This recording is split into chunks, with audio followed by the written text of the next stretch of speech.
packet pushers.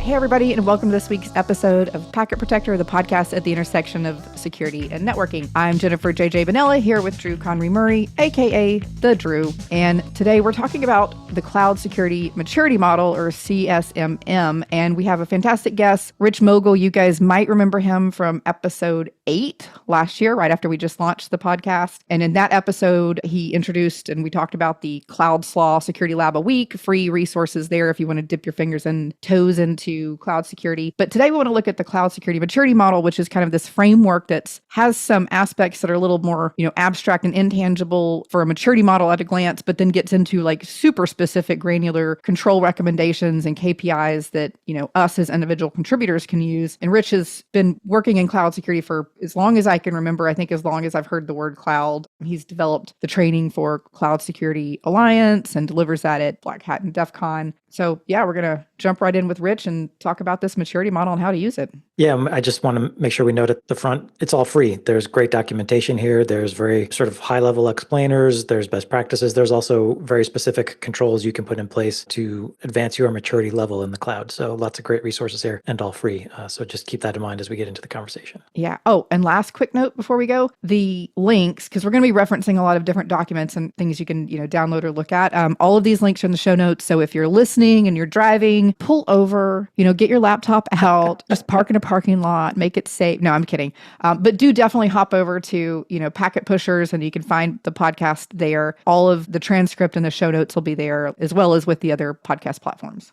Hey, Rich, thanks for joining us back again. I was looking and it was episode 8 that we had you on when we talked about Cloud Slaw and introduced everybody to that lab series. So thanks for sharing that. And thanks for coming back to share the Cloud Security Maturity Model. So the CSMM, Cloud Security Maturity Model, let's just start off with what is it for everybody that's listening?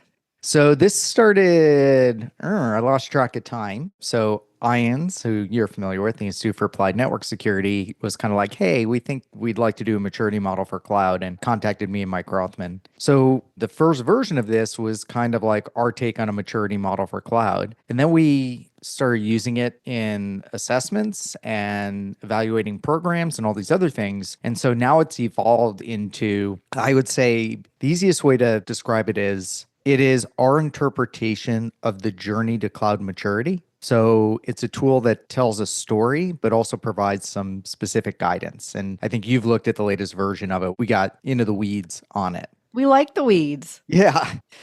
People are just getting lost. Like, what does it look like to be good in cloud? And what's a reasonable way to kind of assess that? And so we try to give that big picture. Specifically around security. Yeah, of course. Yeah. All security specific.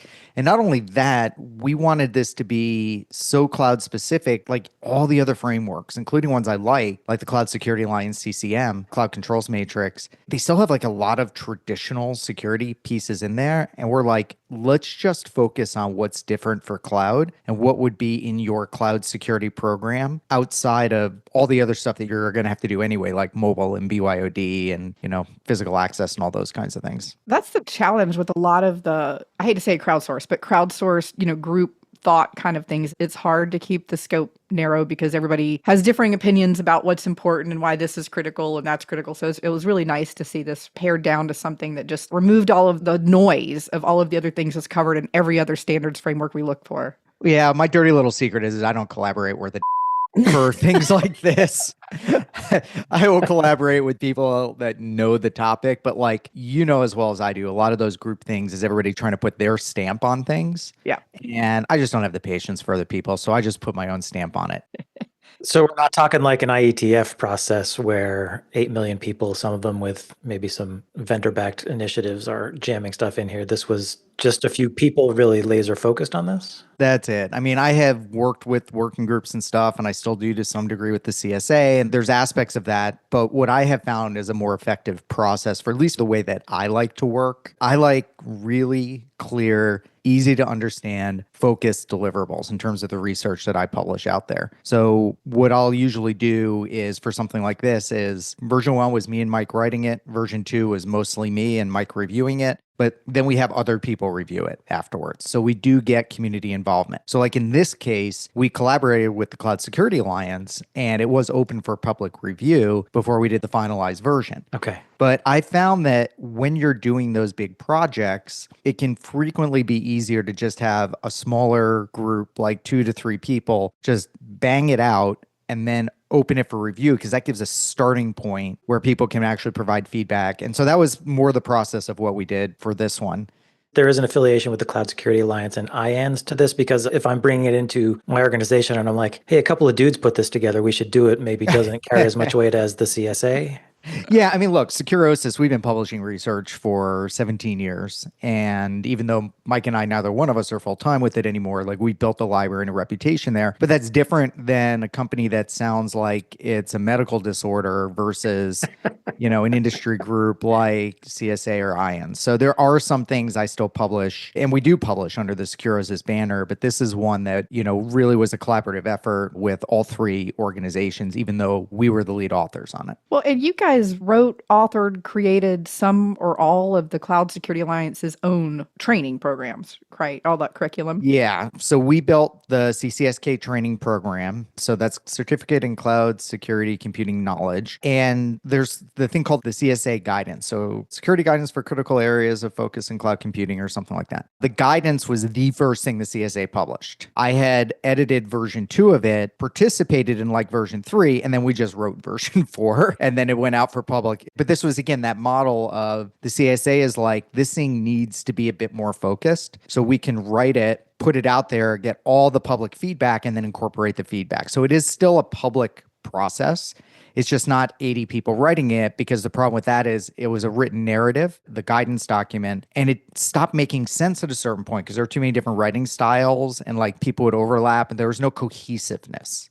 So our goal when we took over primary authorship of that was to bring the cohesiveness. And then it went through multiple stages of review and public feedback, first a very focused group and then an expanded group of the full public. And that worked really well, because I don't want people to think from the maturity model and the guidance and the other projects we've been involved with, that public feedback makes a huge difference. Mm-hmm. Every one of those comments, everything gets looked at. We have different filtering layers to look at those pieces, but like those have fundamentally changed those documents over the years. So it's not like, oh, it's just Rich's opinion. No, it is very much a public process. We do the starting point, we incorporate the feedback, and we'll do the finishing point. But that middle, there's like a lot of people that are involved. And I mean, like 100 collaborators or something that get listed in the document. Okay. And so that's kind of the process that we follow for all of these. Now, the maturity model is a little different because we invented it. That was not an original CSA thing. But the nice thing now is because of that work with the CSA, we're actually able to get those things aligned pretty well. So like if you read the maturity model and you read the CSA guidance document now, and we still have some work to do with the CCM, the Cloud Controls Matrix, which is for very valid reasons that versioning and timing is a little out of sync on that. And that has some like really hardcore heavy lifting it has to do in terms of aligning with other security frameworks and standards. But like we try and make all of these things a cohesive whole. So it's a relatively consistent narrative. So this is all like the boring back end stuff of it. Yeah, so let's get into the cloud security maturity model itself. At a high level, what is this model? How is it organized? How do I consume it? So the model was originally just meant to be a regular old maturity model, except Mike and I got egotistical. We did stupid things like coming up with different naming for the maturity ratings.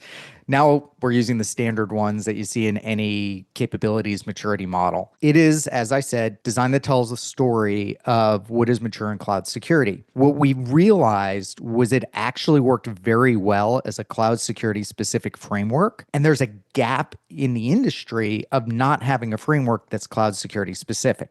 Mm-hmm. What do I mean by that? If you look at NIST CSF, if you look at 853 or 171, if you look at the new capabilities, the CMMC, the federal one, if you look at what the cloud providers publish, everything else, and even a lot of the CSA's own work, there was no framework that only focused on what you needed to do for cloud and focused on what you needed for your entire program. That's what I think we brought to the table on this. Because if you look at this, like I said earlier, it cuts out all of the things that you still need to do and are important, but are not cloud security specific. So people ask like, well, how's this compared to NIST? I'm like, I call it a sidecar because this is you have NIST and it doesn't conflict with any of that, but you stick this thing on the side when you need to really focus on, oh, what do we need to do just for cloud security? So that's level one. It plays a role as a framework. Level two is it does work as a maturity model. So we have the common 5 layers of maturity, and we try to tell the story of what maturity looks like in cloud. And we have that across what we call 3 domains and 12 categories. We can talk about those as we get into it with prioritization inside of those. Like you should do this, focus on these parts first, and then these parts, and then these parts. And like any maturity model, we make it really clear, like you should not be shooting for level 5 on everything because many of you that you're not capable of that, or you have to spend money that is not realistic for you with your profile as an organization. Because level 5 is like Netflix and like all these cloud native unicorns, basically. That's all they do. Where I'm talking to a bank or I'm talking to a healthcare company or manufacturing, whatever, like you might be fine with a mix of 3 and 4s more realistically. Okay. Yeah, that's one of the things I liked about this is that it's very practical. It seems oriented almost at practitioners. Everything I do is practitioner focused. Yeah. Which brings us to the next level. I wanted it to be measurable. And to be measurable, I added KPIs. And the KPIs are cloud security control objectives. And it's a sample of the control objectives. And I can't remember 100 to 200, somewhere in that range that I wrote in there. So if you go into every one of those categories, so like governance or IAM or network security or application security, I've got for every maturity level something that can be measured. And these are not meant to replace something like the cloud controls matrix, which is more comprehensive. These are key indicators. So it's basically KPIs to measure your maturity that can be objective, not subjective. And there's really specific, I pulled this Excel sheet up kind of looking at it, and I know it's focused on AWS. You're working on the Azure and Google GCP stuff, but it's specific to talking about, like this one says, instances or load balancers not in security groups that expose the following ports. And then it lists out the ports, right? Like specifically. Yeah. That's something we can grab onto and then go make the changes or automate that ideally.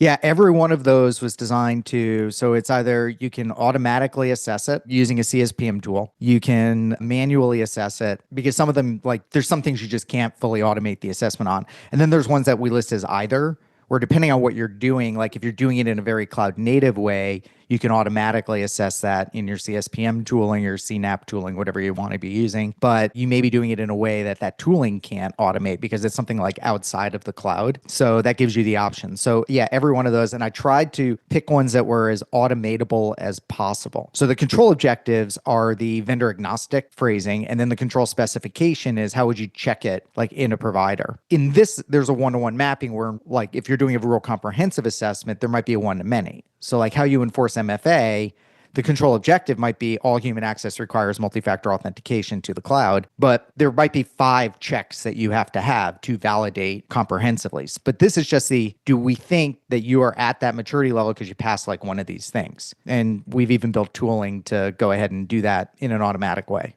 I do want to get to the tooling because you guys have some really interesting free resources spread across all 3 organizations that I think we want to make sure we get to before the end of the show. Drew, what were you about to ask?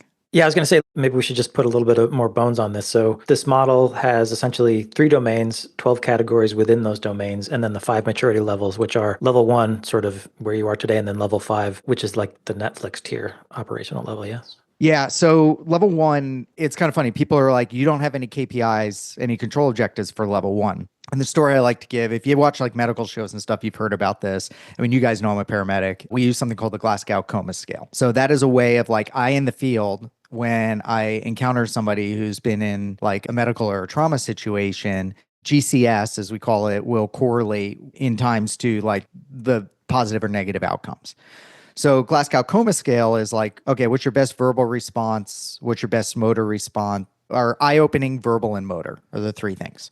Mm-hmm. A dead body scores a 3 because it starts at 1. So if your eyes don't open and you don't respond to when I talk to you and you don't respond to pain, then yeah, you still score a 3 as a dead body. That's CMM level 1. You score a 1, you get a 12 across the 12 categories for just showing up. So level 1, you're just assuming that the consumers are a corpse at this point, and you're going to try to revitalize them through the 5 levels. Yeah, and then the 5 is the Netflix. And so the idea is across because you're not going to be the same across all of those categories. Sure. Mm-hmm. And there's a lot of philosophies on maturity models. Like there's an AWS one that is more like very specific to what they do at very different levels. Ours was really meant to be more of like an industry kind of leading generic one that still had measurable things. And that was that structure that we came up with.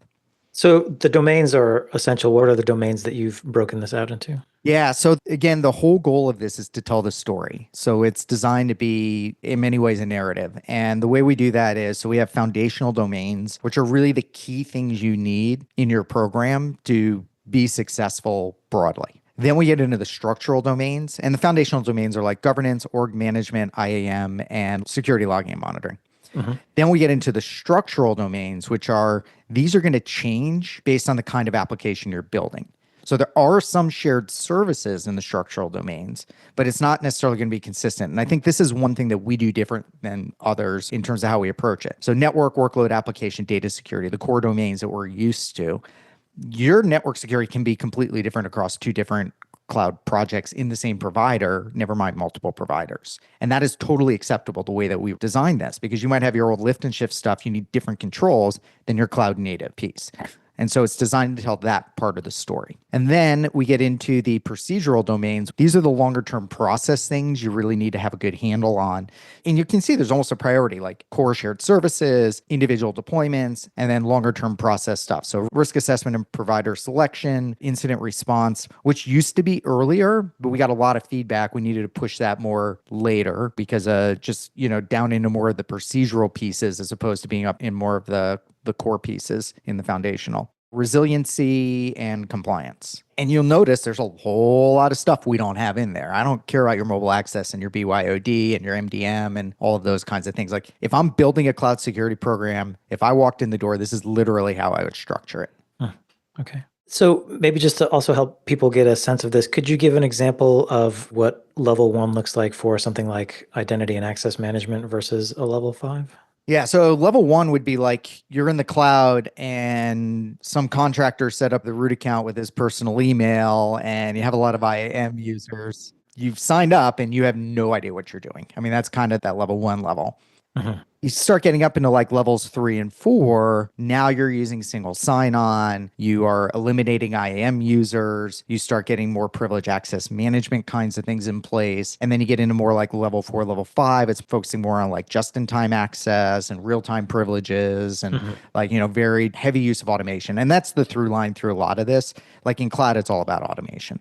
On the left-hand side, everything is manual, everything is ad hoc. At best, you've got spreadsheets, you've got no consistent standards. And as you move right across all of these, not only do you have policies and standards, security invariants, they are now enforced heavily via automation. And it doesn't mean that there's not any, kind of human stuff going on, but there's a huge difference between people logging into a root account and mucking around, or you doing everything under super admin and having all your stuff in one account. And I'm using Amazon terms, subscription or whatever for Azure projects for Google. And then you get up into these highly mature organizations where everything is through CI/CD pipelines and they can spin up temporary accounts for sandboxing and people don't have to log into the console for most of what they do. And all these security controls are automated and continually assessed. And so that's kind of the difference between the lower levels to the higher levels of maturity. And then there's a consistency factor. So you might be a level 5 in one project and a level like 2 or 3 in a bunch of other stuff in a large organization. We try to factor that in as well. So this model allows for that flexibility where we're really good in maybe this domain, these categories within that domain, but these other 2 domains, not so much. So maybe we were at a 2 in some domains, but at 3 or 4 in others. And that model allows for this.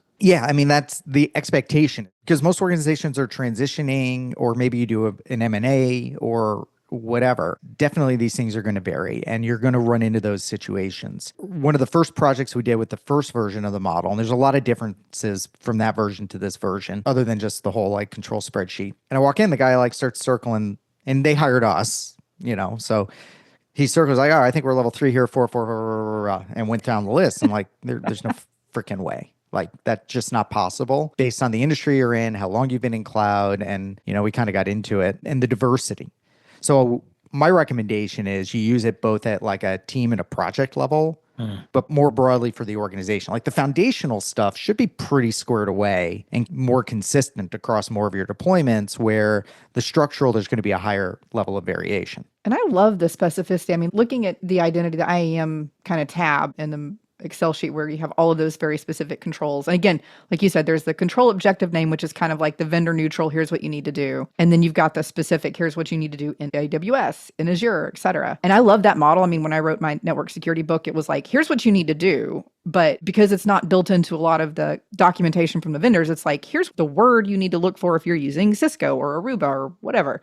But it like almost follows the same concept of some of our zero trust architectures and journeys into better integration and automation. And the control specifications for the platforms are nice because, a lot of the controls frameworks we have just for security in general, it says stupid crap like enable multi-factor. Yeah. For privileged users, for admin access. And it's like, well, what does that mean? On which platforms, at which level, when I'm on-prem, when I'm not? And the level of specificity here in this maturity model is just fantastic. Like it tells you exactly how to interpret that and what that means. Yeah, I feel like, if you're thinking of another best practices guide, big whoop, if the best practice is so much more detailed in that it's like someone telling you to go west as opposed to someone telling you, take Route 90 and then get off at this exit. And it's much more of a map than it is just some written down suggestions.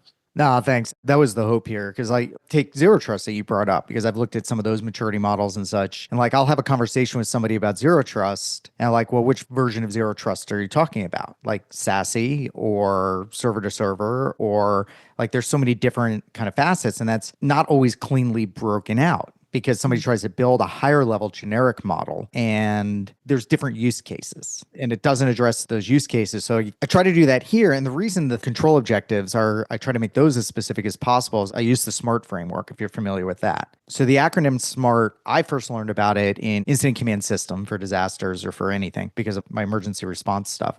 And SMART stands for any metric. It's specific, measurable, achievable, reasonable, and time-based. Anything that we put in as a control objective. So in the incident command system, you use that as part of the planning cycle. And in the planning cycle, you set those, and you should be, any metric you define, you have something known as an operational period, typically about 24 hours, and everything you're measuring should, meet that, because then you really know if you hit it or if you didn't hit it, and if it's even hittable in the first place. And that's what I try to do with these as well, is I went through and SMART for all of them, like, all right, is it specific enough? Can we measure it? Is it achievable? There's so many unachievable things that we see in security all the time. And sometimes achievable, you can get around with the reasonable time base. I'm like, I didn't say you have to have universally this or that. The same control objective appears in the model multiple times in a couple of places, but you have 50% versus 80 or 90% versus 100%. So like you can be a level 3 if like most of your, most being 51% achieve like this, then you're at that level. And then if you get to like 80 or 90%, then you're going to be like a level 4. Quick side quest. How much of this do you feel like is addressed in part through your SLAW labs, those free security lab a week? Yeah. So for Cloud SLAW, you know what? I would need to look, because there's actually stuff that fully is not covered. Like big chunks of it are not covered. For example, governance. Well, yeah. And governance is the single biggest problem I encounter when I go in to do assessments. I just finished one. I'm about to start another one, kind of my side consulting stuff. And like very consistently, most of my IANS calls around cloud security, there's governance is the thing that's the problem. And that's probably true for you as well. It's not the technology, it's the governance. But I would expect like IAM, security monitoring, all of the things in those structural, which are kind of like the workload security, app security, network security. I would guess, I've looked at some of the labs and I started trying to do some, but that type of content would be talked through in the labs as well. Org management, I think I really nailed and emphasized heavily. So that one's in there pretty solid. There's one lab I haven't done yet that I need to on that, but I got derailed by something else. But org management for sure is probably one of the biggest ones that I was able to get in there. That also for the CSA guidance was like my windmill tilting was making sure that we added org management to the CSA guidance, because we had never really covered that one well. So that's in the current version of the guidance also. And the guidance aligns and the maturity model are very tightly aligned. So there are some extra stuff in the guidance, but every domain in the maturity model is in the guidance now. Oh, and I was just going to say, like org management, IAM, logging, monitoring, and alerting, network security, workload security are pretty well covered. Just touched on data and application security, and I haven't really gotten to the procedural domains. Of those, incident response is probably the only one that'll get deep coverage on Cloudslaw. Yeah, so if you're looking for some practical training to sort of align with the CSMM, check out the CloudSlaw episode we did with Rich. We'll have the link in the show notes, or you can just go look up CloudSlaw and go right to it directly. Rich, I wanted to ask, when you were putting this together, did you have somebody sort of in mind as sort of adopting this and driving it in the organization when you were writing it? That's a really good question. I'd love to say yes, but nope, not at all. Yeah, I didn't think about it. Maybe I should do that next time. I'm thinking like a role or... It's always wherever the thing is going to get the care and feeding it needs, right? It could be some new person who's all up into the cloud security stuff. It could be a GRC person who wants to get a better handle. Like, I feel like it's whoever's going to give it love and advocate for it throughout the organization and get the resources from the organization that it needs to continue as a program. Well, I guess that's what I'm wondering. If I am hearing this and thinking, oh, yeah, I have this real deep unease I get every time I look at our cloud presence, I want to grab onto this. Is this something I can take on myself or with a team without having to get full executive buy-in and all that?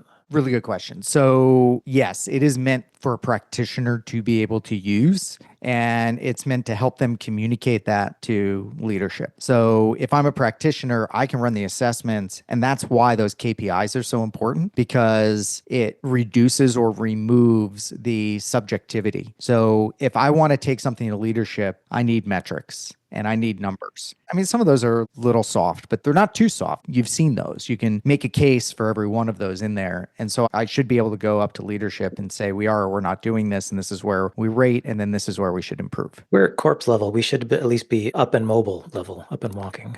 So we've got like the PDF and we have the spreadsheet. Yeah. And so the spreadsheets for practitioners and the PDFs for leaders, because they like pretty pictures they can hang on walls with colors. Colors are nice. I love the colors. Whoever made this graphic, I love it. That's Ian's. Yeah, Ian's the design team over there. Yeah, they killed it. Yeah. You mentioned an assessment. So is there a tool or something that I run before I would grab onto this model to see where I am, or what's that assessment piece? Yeah, so there's a couple of different ways that you can use this depending on what you want to do. So with IANS, there's a survey tool, which is a self-assessment, totally free. And we've had a couple hundred organizations use it. I think I don't remember what the current numbers are, but you go in, you register, and you basically do the survey, and it'll output a PDF report with like nice spider charts and stuff for you. So that is the more lightweight subjective piece. So it's designed you can sit down and you can work through it pretty quickly. The spreadsheet itself can be used with anything you want. You can go through manually and check boxes and put your own numbers in and do the math, or use your CSPM tooling. Of course, spoiled, I manage a product and over at Firemon, and we built in our free tier version, you can do a maturity model assessment. So you can link into an account. It can only do the fully automateds where the data is there. In other words, like if you build your alerts a certain way in AWS, we can detect it. But if you're using a SIM, we can't. We built it so you can actually go in and kind of manually answer questions as well. And that will give you, again, more spider charts, but it also gives you the ability to like scope down. It only works for AWS right now. You can scope down to different AWS accounts and other things. I'll be blunt, almost nobody uses it. Like, I think it's awesome. We put a lot of effort into it, but that's free. If you charge money, then people use it, I guess. We'll definitely put a link to that. I think anything that can automate. The number of times over the past 20 some years that I've talked to management, leadership, whoever, about how something's done, whether it's a CIO or CISO, and we're looking through a questionnaire or whatever, and it's like, oh yeah, we do this. Oh yeah, we do that. Oh no, we've got a handle on this. And then actually go in with the engineering team and the architecture team and we look at what's happening. It's a totally different planet. Like, no, you're not doing the things that you think are happening. And so I feel like these are just fantastic tools for bridging that gap, because a lot of times organizations, leadership has no clue the posture of things. And sometimes even the engineers think they're doing something a certain way because they intended to, and it was originally designed that way. But then somebody went and changed the setting and modified something, made something more open during troubleshooting, didn't close it back up. Yep. And so if you can hook in and actually look at the settings on the back end, that's just fantastic. I have like one of my analogy stories I'll tell because it is sometimes funny, and then like more the real like cloud security pro stories. So what you just described, like the classic, and I haven't been on an ambulance in like decades, but like when I was on the ambulance, I would walk into a house, and if it was an elderly person, I'd be like, are you on any medications? No. Okay, where do you keep your sugar pills? Oh, they're right over there next to my heart pills. Okay. Like every time. But what you said, so just exactly, because you and I see this from different perspectives, you on the networking side, obviously, me on the cloud side. Almost every single assessment I've gone in, I find port 22 exposed to the internet someplace or 3389. Yeah. Almost every single one. And every one of them says they don't have that. Yep. So you've got these levels and it is, sort of a progression. And you mentioned a self-assessment. Do you anticipate or do you see this being also used by I feel like I'm at a level 3, but maybe I want an assessor or an auditor or consultant to come in and actually tell me if I am? Do you see it being used that way? It has been used that way. So I've used it. I've gotten word of other people using it that way for sure. Okay. And I don't like to do any more I have to click on all the tools and pull in all the numbers. But it used to be I would do a lot of cloud security assessments where I would go in and do it basically pen test level where you're, very deep in and you're looking at everything. Most cloud environments are too broad now for that to be human doable. You have to use a lot of automation and tooling and stuff, but this could be used for that. I like using it I'm about to kick off a project where we're doing a program assessment. So I'm using that as the framing model, and then I'll do spot checks of the KPIs in different areas to give them the maturity rating. That project's a lot of figuring out the processes and the procedures to help them move their maturity up. Again, I really hope that it is a useful tool and it can be used in a lot of different ways. I've been told at least one other organization is oh yeah, we're using these on assessments. What does this mean? So I think looking at all the documentations, you've been really thoughtful about how you've organized it, divided the model into levels and domains and categories, but it is still a lot. And you've got that spreadsheet, which actually ties to specific controls. So if I'm looking at this for the first time and I'm feeling overwhelmed, any suggestions for how I want to think about getting started consuming this? Yeah, I mean, well, heck, if you're an IANS client, do a call. You'll get me or somebody else that covers cloud security. We'll make it easier on you. But that's really what the PDF is. The PDF is, people listening aren't seeing it, but it's a graphic. But we've got the boxes with a description of what you should kind of look like at each of those levels. Mm-hmm. And I think that's kind of anybody that has looked at that has been oh, because we did try to make that understandable. It's not a ton of detail. It's sentence fragments in a box for each one of those maturity levels, but it is designed to give you a sense of what's there. There is a how to use it document as well that comes along, which is just gives you the background, why do we call it the foundational domain and what's in there? And so that can help you kind of understand it. And if you want to go deeper, not only can you use the model, but if you really feel completely lost, what the heck is this anyway, go pick up the Cloud Security Alliance Guidance version 5. And this version, a little wonky. There's some AI writing that was mixed in there for legitimate reasons, but it's relatively clean. You can be well, what does all this governance stuff mean? What's he talking about with organization management? Because that gives you a narrative for each of those areas. And the guidance has a lot that goes well beyond the maturity model, but it really is designed those two things together to tell the story of cloud computing. And I hate to keep using that phrase, but you guys know it's hard to connect with a spreadsheet, but it's easier to connect with a story. I love spreadsheets. Really? More than people. Well, definitely more than people. No offense.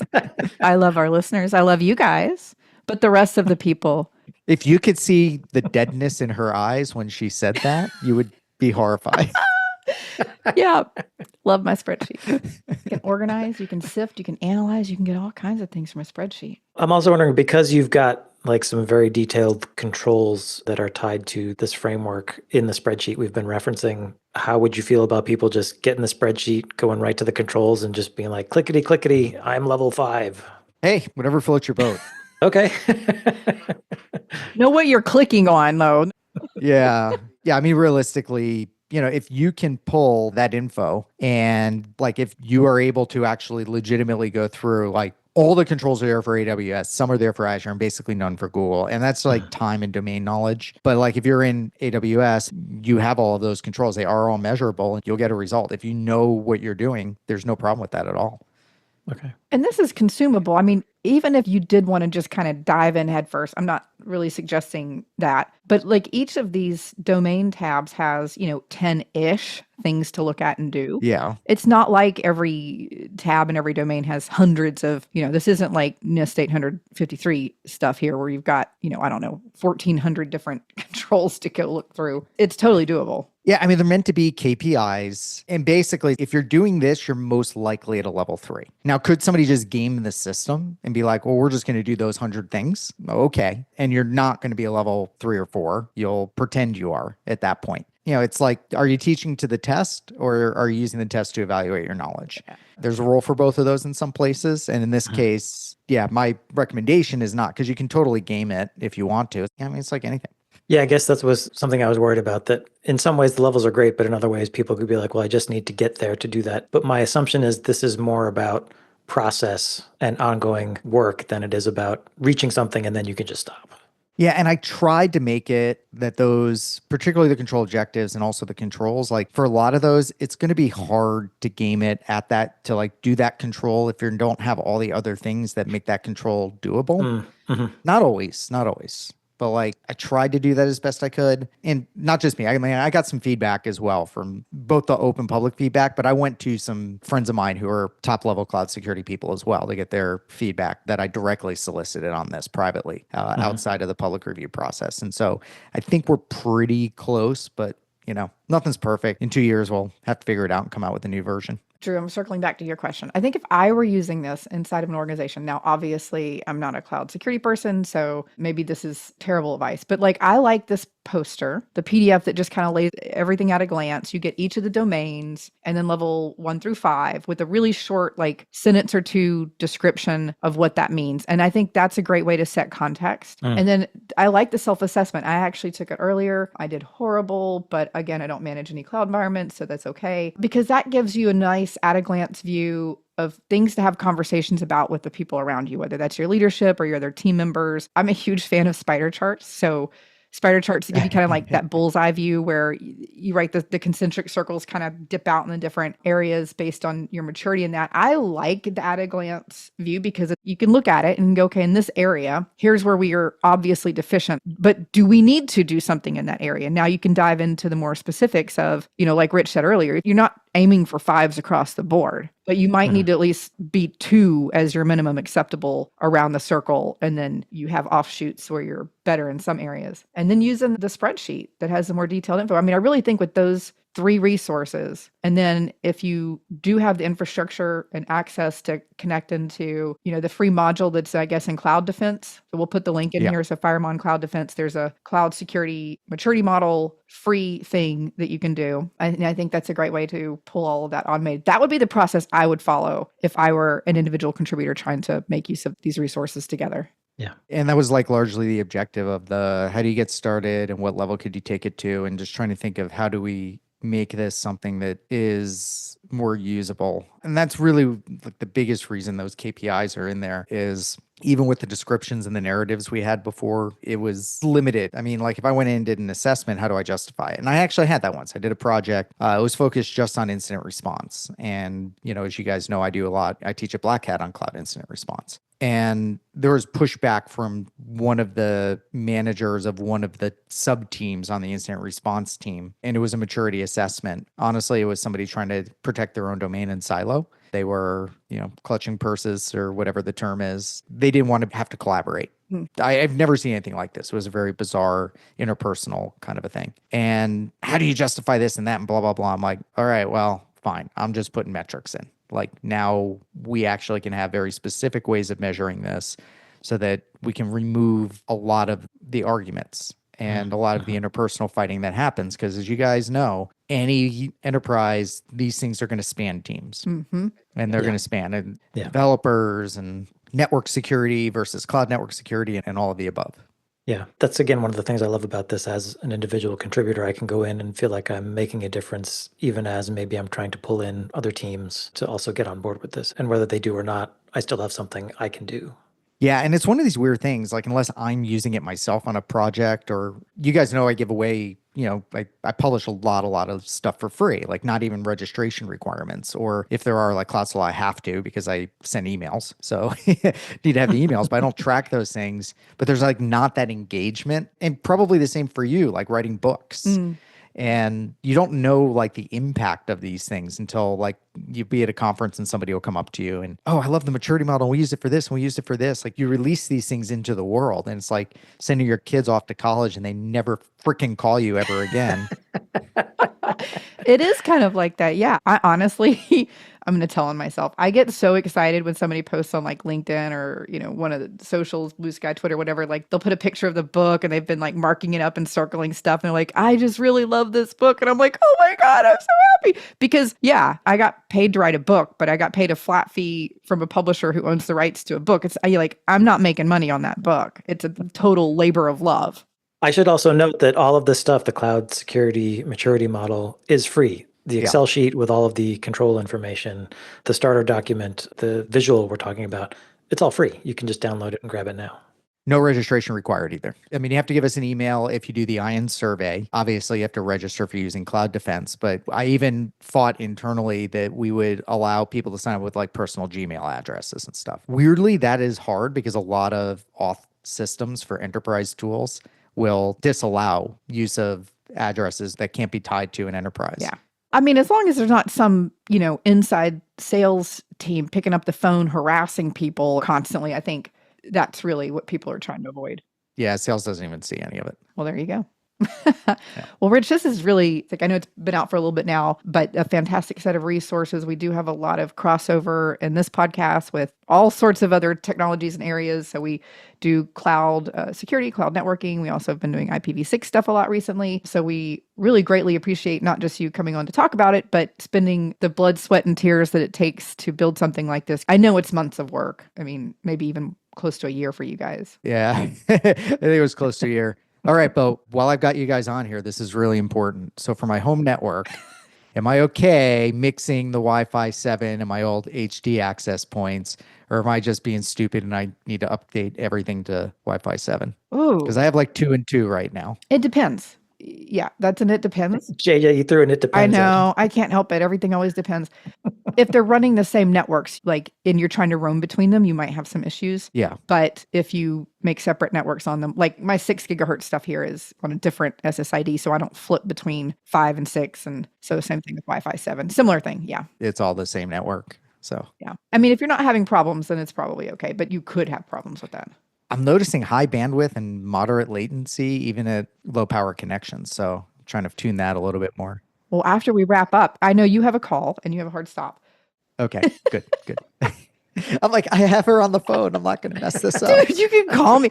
Like everybody listening, a lot of the guests that we have on here, Drew and or I have known for a long time, and we appreciate them, but they all have our phone numbers. So no excuses. I know. I just didn't think about it until I saw your face. So, Rich, now that your free consulting 5 minutes is up with JJ, if folks want to find you online, where should they go? The easiest is Securosis, Securosis.com. Cloud Slaw is there. It's slaw.securosis.com. And then my day job, I'm SVP of Cloud Security over at Firemon. So you can reach me at those emails. I'm on LinkedIn. I'm on Blue Sky as rmogull.com at Blue Sky. And then I'm rmogull at defcon.social on Mastodon. And those are the platforms I use. I'm mostly off of everything else or completely off of everything else. Awesome. Well, thank you, Rich, for the work you did for this, for sharing it with the community for free. I strongly recommend, again, if you have that uncomfortable feeling when you think about your cloud infrastructure, go get this and just dive in and don't be afraid and, start leveling up. Thanks to our listeners for joining us for this episode of Packet Protector. If you have a topic you want us to cover, you can find us on LinkedIn or at packetpushers.net/community, where you can join our free Slack channel with other IT and security pros. If you got a comment, correction, or question, you can reach out at packetpushers.net/FU, where you can follow up, and we do appreciate when listeners reach out. As always, make sure you're eating your security vegetables.